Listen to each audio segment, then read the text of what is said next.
علاء الدین خلجی حضرت نظام الدین اولیاء علیہ رحمہ کی بارگاہ میں حاضر ہونے کے لیے ترستا تھا کہ مجھے حضرت نظام الدین اولیاء کے حضور حاضر ہونا نصیب ہو، لیکن آپ اس کو کہتے تھے فقیر کی خانقاہ کے 2 دروازے ہیں، اگر تو ایک دروازے سے آیا تو میں دوسرے سے باہر نکل جاؤں گا، اور اگر تو نے زیادہ تنگ کیا تو میں تیرا شہر چھوڑ جاؤں گا، اللہ کی زمین بڑی وسیع ہے، تیرا وطن تیرا ملک چھوڑ جاؤں گا۔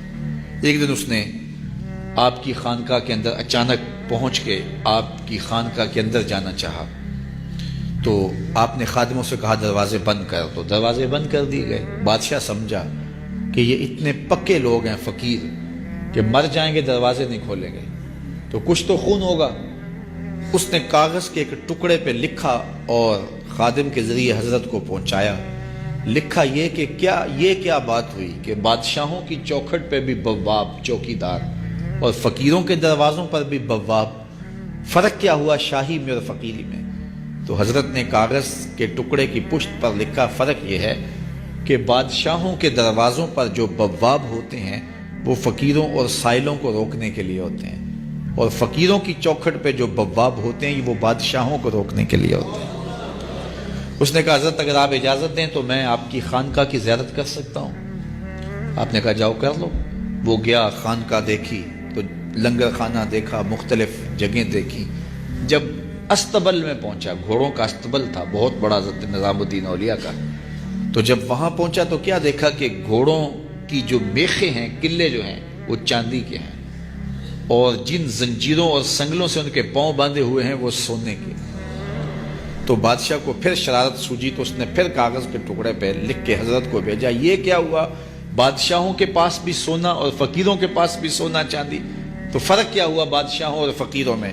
تو شیخ نے اسی کاغذ کے ٹکڑے کی پشت پر لکھا فرق یہ ہے بادشاہ خزانوں میں سنبھال کے رکھتے ہیں، فقیر گھوڑوں کے قدموں میں ڈال کے رکھتے ہیں۔ تو ان کے نزدیک سونے چاندی کی اہمیت کیا ہوتی ہے؟ جب بہار چین، یہ بہت بڑا قیمتی قالین تھا، ایران جب فتح ہوا حضرت فاروق اعظم کے زمانے میں، تاریخ پڑھیں تو یہ بہار چین ایسا قیمتی قالین تھا کہ اس زمانے میں اگر کسی کو وہ بہار چین پہ بٹھا دیتے تو وہ ساری زندگی ناز کرتا کہ میں بہار چین پہ بیٹھا ہوا ہوں۔ تو حضرت عمر کے زمانے میں جب ایران فتح ہوا تو وہ بہار چین قیمتی جو قالین تھا وہ اونٹوں پہ لاد کے مدینے بھیجا گیا، اور جب وہ مال غنیمت اترا اور اس میں بہار چین بھی تھا تو لوگوں نے پوچھا کہ کیا کیا جائے؟ کسی نے کہا مسجد نبوی میں بچھا دیا جائے، تو حضرت عمر نے کہا یہ اس قابل کہاں ہے کہ مسجد نبوی میں بچھایا جائے؟ تو کہا کہاں رکھا جائے؟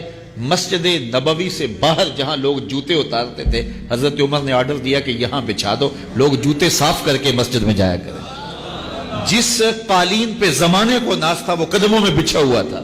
یہ اسلام کا مزاج ہے۔ یہ نظام الدین اولیاء علیہ رحمہ کو محبوب الہی کہتے ہیں نا، ان کا واقعہ بھی علماء نے یہ لکھا ہے، صوفیاء نے، کہ ان کے شیخ حضرت بابا فرید الدین گنج شکر رحمۃ اللہ تعالی علیہ ایک دن موج میں آ گئے اور کہا کہ نظام الدین محب بنو گے یا محبوب بنو گے؟ تو یہ بڑی خدمت کرتے تھے اپنی شیخ کی، تو کہا کہ محب بنو گے یا محبوب؟ تو کہا حضرت اگر اجازت ہو تو اپنی ماں کو نہ پوچھاؤں۔ اللہ اکبر! ان لوگوں کی مائیں بھی تو صاحب حال ہوا کرتی تھی۔ تو کہا کہ اگر اجازت ہو تو اپنی ماں کو نہ پوچھاؤں کہ محب بننا ہے یا محبوب بننا ہے؟ کہا جاؤ تمہیں اجازت ہے۔ تو گھر کی طرف روانہ ہوئے، ایک آدھ دن کا سفر کیا۔ راستے میں ایک فقیر تھا مجذوب، جو راستے میں بیٹھا تھا، حالت اس کی عجیب سی تھی، تو یہ سلام کر کے گزرنے لگے تو وہ مسکرا کے بولا محب بنو گے یا محبوب؟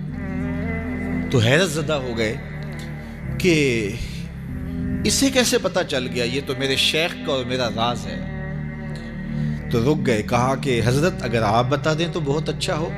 کہا نہیں ماں سے پوچھو، جو وہ بتائے گی وہی بن جانا، اور اگر ماں نے نہ بتایا تو کل آ جانا، اسی وقت یہاں ملاقات ہوگی، پھر میں بتا دوں گا۔ خیر چلے، رات کو پہنچے، والدہ کی خدمت میں سلام پیش کیا، پاؤں دبائے اور کہا کہ شیخ موج میں آ گئے اور کہا محب بنو گے محبوب بنو گے؟ تو میں نے کہا ماں سے پوچھ لوں۔ تو میں اماں جی آپ سے پوچھنے آیا ہوں، راستے میں یہ واقعہ بھی ہوا۔ تو ماں نے کہا کہ بیٹے تم صبح ناشتہ کر کے پلٹ جانا، اور وہ جو راستے میں تیرے دل کی بات پوچھ گیا وہ کوئی صاحب حال تھا، وہ تمہیں صحیح بتا سکے گا کہ محب بننا کہ محبوب بننا۔ خیر یہ صبح ناشتہ کر کے ماں کے پاؤں پکڑے، اجازت طلب کی اور واپس نکلے، اور وہاں جا کے دیکھا تو کوئی فقیر نہیں ہے۔ بڑے حیرت زدہ ہوئے، دائیں بائیں سے پوچھا کہ یہاں کل ایک بابا بیٹھا تھا۔ کہا وہ تو کل کے فوت ہو گیا۔ تو کہا اس کی قبر کہاں ہے؟ کہا قبر کس نے بنانی تھی اس کی؟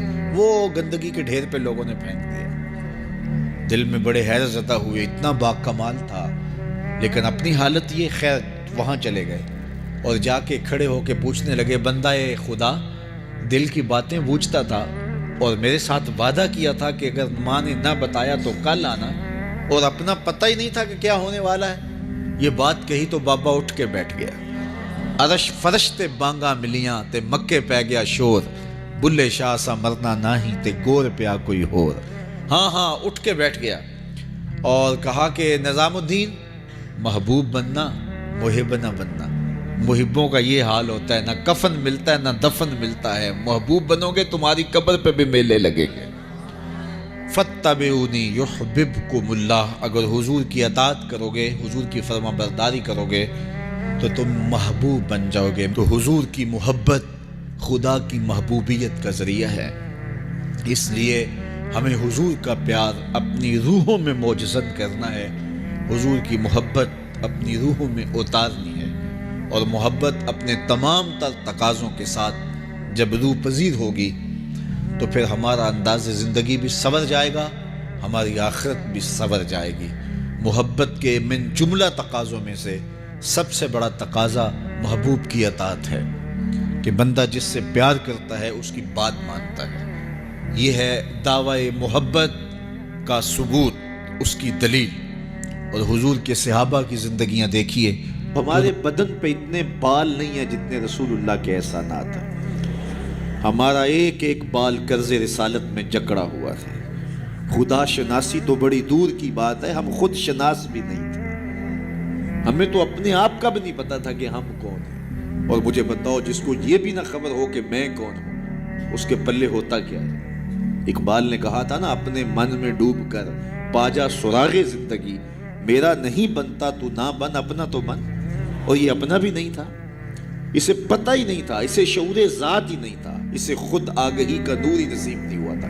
تبھی تو انسان ہو کے، اشرف المخلوقات ہو کے، درختوں کو، پتھروں کو، حشرات الارض کو، چوپایوں کو اپنا معبود سمجھتا تھا۔ انسان کی پیشانی کہاں کہاں رسوا نہیں ہوئی، درختوں کی جڑوں کو اس نے سجدہ کیا ہے۔ یہ کیچوا نہیں ہوتا مچھلی پکڑنے کے لیے جس کو کانٹے سے لگاتے ہیں، کسی زمانے میں یہ بھی انسان کا معبود ہے۔ پتھروں کو اس نے معبود سمجھا، بہائم کو، چوپایوں کو، لٹکتے پھلوں کو، برستی بارش کے قطروں کو معبود سمجھتا رہا، بادل کو معبود سمجھتا رہا، تنکوں کو، حشرات الارض کو، بہتے پانیوں کو، جلتی آگ کو اور چلتی ہواؤں کو اپنا معبود سمجھتا رہا۔ اسے یہ نہیں پتا کہ میں ہوں کون۔ اے تماشا گاہ عالم روئے تو کجا بہرے تماشا می روی، دنیا تجھے ڈھونڈنے نکلی ہے، تو کس کی تلاش میں ہے؟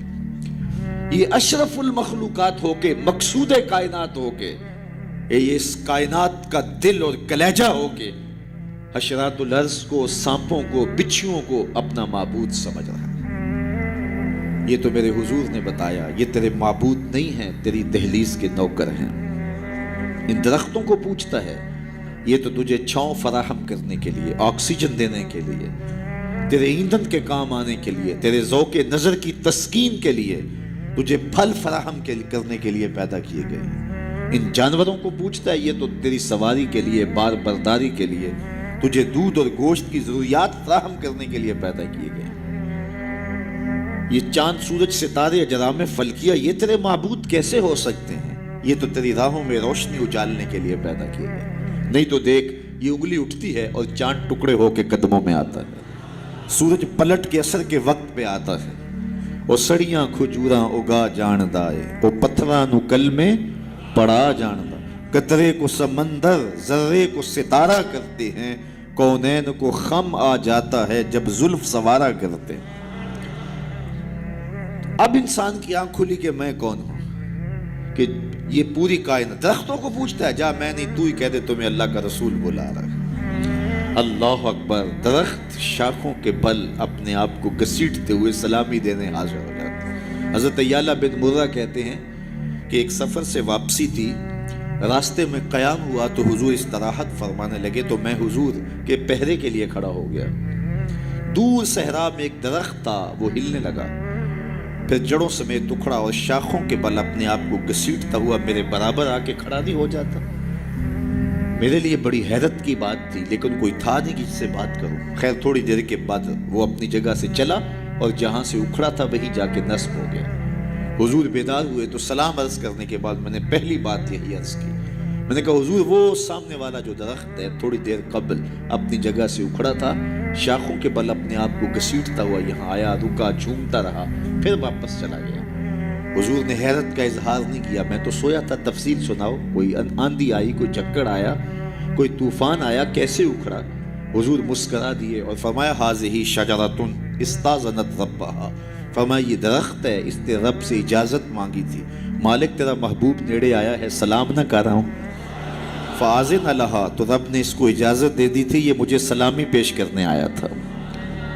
تو پوری کائنات تو ان کے حسن کا طواف کرتی دکھائی دیتی ہے، وہ انگلی اٹھاتے ہیں چاند کے ٹکڑے ہوتے ہیں، سورج پلٹ کے اثر کے وقت پہ آتا ہے، درخت کلمہ پڑھ رہے ہیں، کنکر بول کے گواہیاں دے رہے ہیں۔ اب انسان کی آنکھ کھلی کہ میں جن کو معبود سمجھتا تھا یہ تو ہمارے گرد طواف کر رہے ہیں۔ اب اس کی آنکھ کھلی، اب شعور سنبھلا اور اب وہ سمجھنے لگا کہ میں کون ہوں، اپنی حیثیت سے اب آگاہ ہوا۔ اللہ اکبر، بے خبر تو جوہر آئینہ ایام ہے، تو زمانے میں خدا کا آخری پیغام ہے۔ اسے اب اپنی ذات کا شعور ہونے لگا۔ خود سے ملاقات ہی تب ہوئی جب حضور تشریف لائے۔ تو راز کن فقاں ہے، اپنی آنکھوں پر آیا ہو جا، خود ہی کا رازداں ہو جا، خدا کا ترجمہ ہو جا، خود ہی میں ڈوب جا غافل، یہ سر زندگانی ہے، نکل کر حلقہ شام و سحر سے جاوداں ہو جا، مسافے زندگی میں سیرت فولاد پیدا کر، شبستان محبت میں حریر و پر نیا ہو جا، گزر جا بن کے سیل تند رو کو ہو بیاباں سے، گلستان راہ میں آئے تو جوئے نغمہ خواہ ہو جا۔ تیرے علم و محبت کی نہیں ہے انتہا کوئی، نہیں ہے تجھ سے بڑھ کر ساز فطرت میں نوا کوئی۔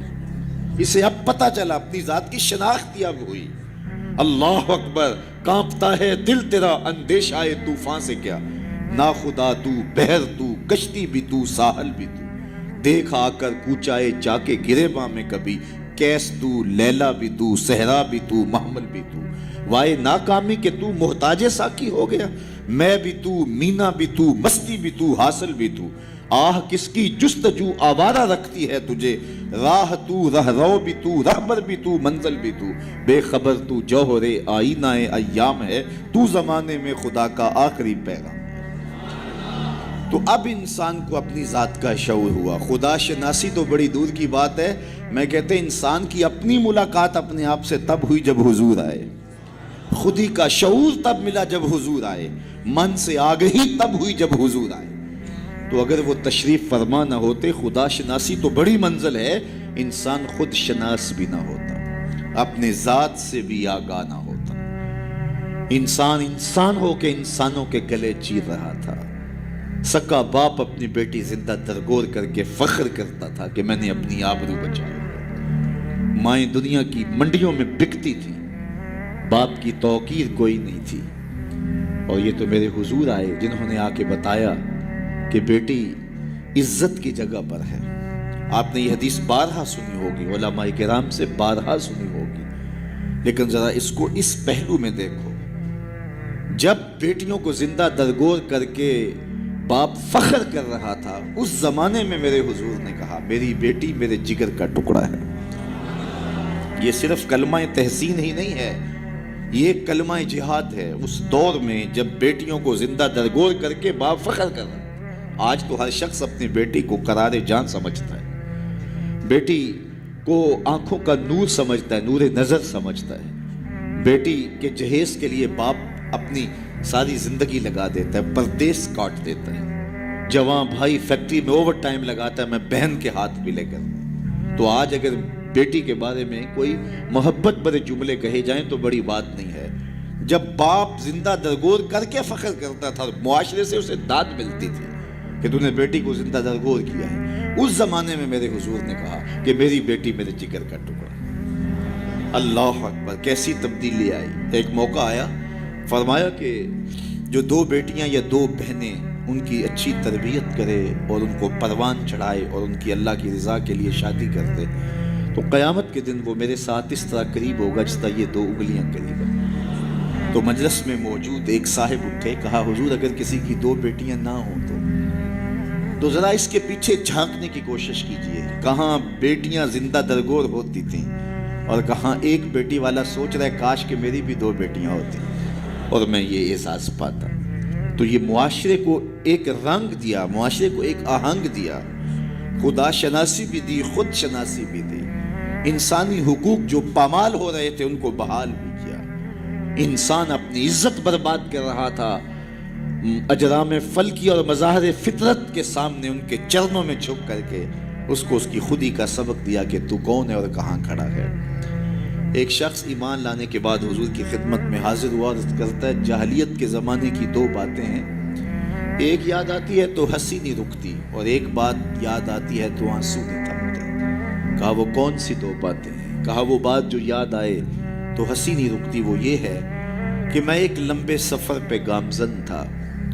میں نے سفری معبود پتھر کا بنا ہوا ایک بت بھی اپنے سامان میں باندھ لیا کہ راستے میں پوجا پاٹ بھی چلتی رہے. لیکن جب سامان اٹھایا تو سامان بہت بوجھل تھا. میں نے سوچا کہ یہ تو میں اپنے ہی معبود کے بوجھ تلے دب کے رہ جاؤں گا. تو میں نے اس کو نکال دیا اور آٹا یا ستو گوندھ کر کے میں نے ایک چھوٹا سا معبود تیار کیا اور اس کو دھوپ میں رکھ کے خشک بھی کر لیا کہ مزید ہلکا پھلکا ہو جائے اور اس کو اپنے سامان میں اپنے ساتھ رکھ لیا. پوجا پاٹ بھی چلتی رہی. خیر جو میرا اندازہ سفر تھا توشہ سفر بھی میں نے اس کے مطابق لیا تھا، لیکن سفر کوئی 2-4 دن اوپر چلا گیا، توشہ سفر ختم ہو گیا. ایک آدھ دن تو میں نے بھوک کاٹی، لیکن جب انتڑیوں میں بل پڑنے لگے اور مجھ سے گوارا نہ ہوا تو میں نے تھیلے سے اپنے اس معبود کو نکالا جو آٹے کا بنا ہوا تھا، اس کو پتھر پہ رکھ کے کوٹا، پھر اس میں پانی ڈالا، پھر اس کو گوندا، پھر روٹی پکائی اور پھر کہا میرے معبود اب کام نہیں آئے گا تو کب آئے گا؟ اب تو میری انتڑیوں میں بل پڑ رہے ہیں. مجھے جاہلیت کے زمانے کی وہ یاد آتی ہے تو مجھے اس بت کی بے بسی پہ ہنسی آتی ہے. کیسا بے بس معبود تھا جو اپنے پجاری کو اتنا بھی گزارش نہیں کر سکتا تھا مجھے پوجنے والے میرے پہ اتنا تو ترس کھا، اب مجھے دانتوں تلے چبا کے تاریک میدے میں پھینکے گا، پھر گندگی کے ڈھیر پہ ڈال آئے گا. آخر میں تیرا معبود رہا ہوں، میرے پر یہ قیامت تو نہ توڑ. تو ایک تو وہ یاد آتی ہے بات تو میری ہنسی نہیں رکتی، اور جو دوسری بات مجھے یاد آتی ہے تو میرے آنسو نہیں تھمتے، اور وہ یہ ہے کہ میری بیوی امید سے تھی اور میں لمبے سفر پہ گیا. کئی سالوں کے بعد واپس پلٹا تو میرے آنگن میں بیٹی کھیل رہی تھی. میری بیوی نے اس ڈر سے کہ کہیں بیٹی کو دیکھ کر کے زندہ درگور نہ کر دے اس کے توتلے لہجے میں میرے لیے محبت ڈال دی تھی، اور وہ مجھے یا آباتا ہو کہہ کے مخاطبہ کرتی ہے اور میری ٹانگوں سے چمٹ جاتی ہے. میں صفاق تھا اندر سے اور مجھے بڑا غصہ آیا. میں نے اپنی بیوی کو گھورا کہ ایک تو نے سانپ کو جنم دیا ہے اور دوسرا نخرے کرتی، اس کو باتیں سکھائی ہیں اور موقع کی طاق میں رہا. لیکن اس بیٹی کے سینے میں میرے لیے اس کی ماں نے اتنا پیار ڈال دیا تھا.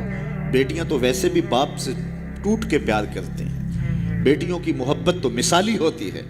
پھر ماں نے محنت کی تھی کہ اس کا باپ کوئی انتہائی قدم نہ اٹھائے تو اس کے لیے اس کے باپ کے لیے بے پناہ محبتیں ڈال دی تھی. کہتے ایک دن میں نے موقع پایا اور اس بیٹی کو اٹھایا اور صحرا میں لے گیا. میرا خیال یہ تھا اس سے آج جان چھڑا لوں، اور گڑھا کھودنے لگا. کڑکتی دھوپ تھی، میرے بدن پہ پسینہ نمودار ہوتا تھا. وہ آگے بڑھتی اور اپنے دوپٹے سے میرے ماتھے کا پسینہ پوچھتی، لیکن میرا دل پھر بھی نرم نہ ہوا. خیر جب میں نے گڑھا کھود لیا تو باہر نکلا تو میری بیٹی نے سکھ کا سانس لیا کہ میرے باپ کی مشقت ختم ہوئی. لیکن وہ نہیں جانتی تھی کہ اگلی مشقت کس کی شروع ہونے والی ہے. میں باہر نکلا اور اس کو زور سے اس گڑھے میں دھکا دے کے اوپر سے مٹی انڈھیلنے لگا. وہ ننھے ننھے ہاتھ جوڑتی رہی، چیختی رہی اور مجھ سے گزارشیں کرتی رہی کہ یہ کیا کر رہے ہو. لیکن میں اوپر مٹی انڈھیلتا رہا اور اس کی چیخیں اس ریت تلے دب گئیں آج جب اسلام لایا ہوں تو اس کی چیخیں مجھے سونے نہیں دیتی. عرب کے ریگزاروں میں دبی ہوئی معصوم بچیوں کے سسکتے آنسو اور اس کی روتی آنکھیں کس کو پکار رہی تھیں؟ بیواؤں کی چیخیں فریاد کر کر کے کس کی منتظر تھیں؟ یتیم کس کو ڈھونڈ رہے تھے؟ کس کے منتظر تھے؟ زمانہ آنکھیں فرش بچھائے ہوئے کس کا انتظار کر رہا تھا؟ وہ جس کے نام پر داؤد نے نغمہ سرائی کی، وہ جس کے ذکر پر شاہ سلیمان نے گدائی کی. دل یحییٰ میں رہ گئے ارماں جس کی زیارت کے، لب عیسیٰ پہ آئے واز جس کی شان رحمت کے، جو بن کے روشنی پھر دیدہ یعقوب میں آیا، جسے یوسف نے اپنے حسن کی نئے رنگ میں پایا. نہ دانم آنگلے خنداں چے رنگ و بو دارت، کہ مرغے ہر چمنے آرزوے او دارت. ہر کوئی منتظر ہے، کوئی ہاتھ پھیلا کے کہہ رہا ہے ربنا وابعث فیہم رسولا. مالک آنکھیں بوڑھی ہو گئی ہیں، اب اس رسول کو بھیج بھی دے.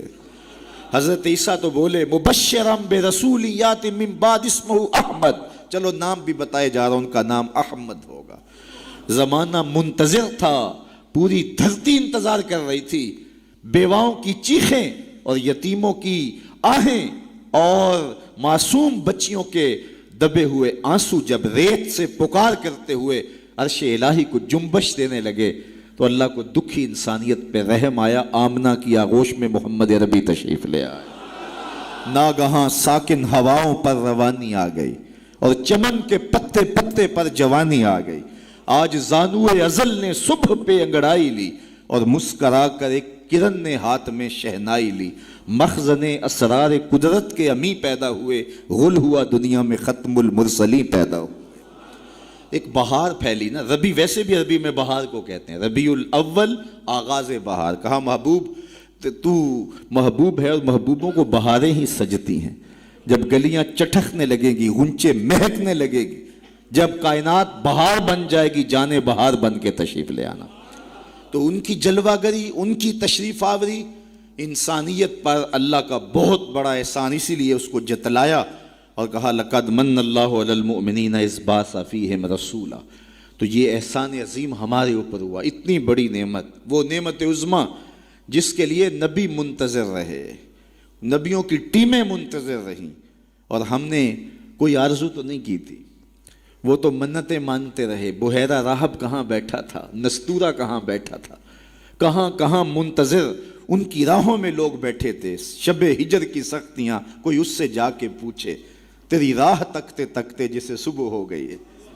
زمانے منتظر رہے، صدیاں منتظر رہیں، لوگ راہوں میں بیٹھے رہے، ہم نے کوئی انتظار نہیں کیا.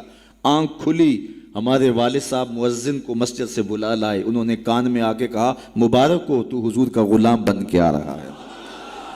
شاہوں سے ملا ہے نہ تونگر سے ملا ہے، اللہ کا عرفان اسی در سے ملا. اوروں کو ملا ہے تو مقدر سے ملا ہے، مجھ کو تو مقدر بھی تیرے در سے ملا ہے. تو یہ ہماری خوش بختی، ہماری فیروز بختی کہ ہمیں وہ محبوب نصیب ہوئے جس کے لیے زمانے تڑپتے رہے، ترستے رہے، منتظر رہے، آنکھیں بچھی رہیں، تمنائیں بیتاب رہیں، آرزویں مچلتی رہیں، لیکن وہ جان بہار بن کے تشریف لے آئے. اب جب حضور تشریف لائے ہیں، پھر صحابہ نے تو حد کر دی نا، اپنا سب کچھ ان کے نام پہ لٹا دیا. کہا آپ کے دین کا جھنڈا لے کے اٹھیں گے اور دنیا کے آخری کنارے تک پہنچیں گے. پھر تابعین نے وہ جھنڈا تھاما، تبع تابعین نے وہ جھنڈا تھاما. اس شخص کی کہانی ہم نہیں بھول سکتے جو گھوڑے پہ بیٹھ کے اللہ کے نام کی دعوت دیتے ہوئے آگے بڑھا، آگے دلدل آ گئی، زمین ختم ہو گئی، تو گھوڑے کی باگیں کھینچ لیتا ہے اور کہتا ہے مالک میرے جذبے تو جوان تھے، تیری زمین ہی ختم ہو گئی. اس پہ اقبال نے کہا تھا دی اذانیں کبھی یورپ کے کلیساؤں میں، کبھی افریقہ کے تپتے صحراؤں میں، دشت تو دشت دریا بھی نہ چھوڑے ہم نے، بحر ظلمات میں دوڑا دیے گھوڑے ہم نے. تو وہ ہمارے اسلاف تھے. آج میں اور آپ حضور کے میلاد میں آئے ہیں. ہم ایک لمحے کے لیے اپنے باطن میں اتریں، اپنے اندر اتریں اور سوچیں کیا ایک محفل سے حضور کی محبت کا حق ادا ہو جاتا ہے؟ کہ ایسے ہاتھ لہرانے سے حضور کا محبت کا حق ادا ہو جاتا ہے؟ کڑک دار نعرہ لگانے سے حضور کی محبت کا حق ادا ہو جاتا ہے؟ کیا لوگوں کو بلائیں، دعوت دیں، کھانے کھلائیں، بریانیاں کھلائیں تو کیا حضور کی محبت کا حق ادا ہو جاتا ہے؟ آئیے اگر حضور سے محبت کرتے ہیں تو سر سے لے کر پاؤں تک حضور کی غلامی کے رنگ میں رنگے جائیں. ہمارے استاد فرمایا کرتے تھے یہ نہ ہو کہ لوگ تمہیں پوچھیں تمہیں کون ہوتے ہو اور تمہیں بتانا پڑے کہ ہم مسلمان ہوتے ہیں، یہ دیکھو مذہب کے خانے میں اسلام لکھا ہے۔ فرماتے تھے صاحب کسی کو پوچھنا نہ پڑے، تجھے بتانا بھی نہ پڑے، تیری وضاقتہ، طرز زندگی، انداز معاشرت ایسا ہونا چاہیے تو دور سے آ رہا ہو، لوگ پہچان کے کہیں وہ دیکھو آقا کا غلام آ رہا ہے۔ نور آنکھوں میں تو چہروں پہ اجالے ہوں گے، مصطفیٰ والوں کے انداز نرالے، دنیا میں بھی ان کے دم سے مقدر چمکا، محشر میں بھی ان کی رحمت کے حوالے ہوں گے۔ تو یہ میری اور آپ کی فیروز بختی کہ ہمیں وہ رسول اور نبی نصیب ہوئے۔ تو آئیے اپنی زندگی کی ایک ایک سانس حضور کے نام کر دیں، جئیں تو حضور کے لیے، مریں تو حضور کے لیے، اور اپنی زندگی کو حضور کی راہوں میں نچھاور کرتے ہیں، ان کے دین کا جھنڈا لے کر کے اٹھیں اور دین کے پیغام کو دنیا تک کے ایک ایک کونے تک پہنچانے کا عزم کریں۔ اور وہ کیسے ممکن ہوگا کہ ہم اپنے انداز زندگی کو تبدیل کریں۔ جب کوئی شخص صالحیت کا لبادہ پہن لیتا ہے تو پھر وہ زبان سے نہ بھی بولے، وہ سنت و سیرت کا پیکر گلی سے گزر بھی رہا ہو تو وہ بھی تبلیغ کا رنگ ہوتا ہے، وہ بھی ایک انداز ہوتا ہے، دعوتی انداز ہوتا ہے۔ لیکن اگر میں زبان سے دعوت دین کی دیتا رہوں اور میرا رویہ، میرا عمل، میرا کردار، میرا لہجہ، میرے اخلاق اس کی نفی کر رہے ہوں تو میں حرف حرف منافقت کر رہا ہوں۔ اس لیے مجھے اپنے رویے کو، اپنے طرز زندگی کو، اپنے انداز معاشرت کو حضور کی سنت کے سانچے میں ڈھالنا پڑے گا۔ محمد دی زیارت محمد دے رنگ وچ ٹھگ بازیاں جانے پیارا محمد۔ اقبال نے کہا تھا چوب نام مصطفیٰ خانم درود، از خجالت آب می گردد وجود، عشق می گوید کہ محکوم غیر، سینائے تو از بتا مانند دیر، تا نداری از محمد رنگو بو، بر زبان خود میالہ نام ہو۔ تو اس کو پنجابی میں جو ہے وہ قلم توڑ دیا، اللہ اکبر، یاری لا تو پاک نبی سنگ، اے پر پوری یاری۔ ذرا دیکھیے شعر کا حسن دیکھیے، اٹھان دیکھیے، یاری لا تو پاک نبی سنگ، اے پر پوری یاری، پھر درود قبول ہے تیرا لکھ نہ لو ایک واری۔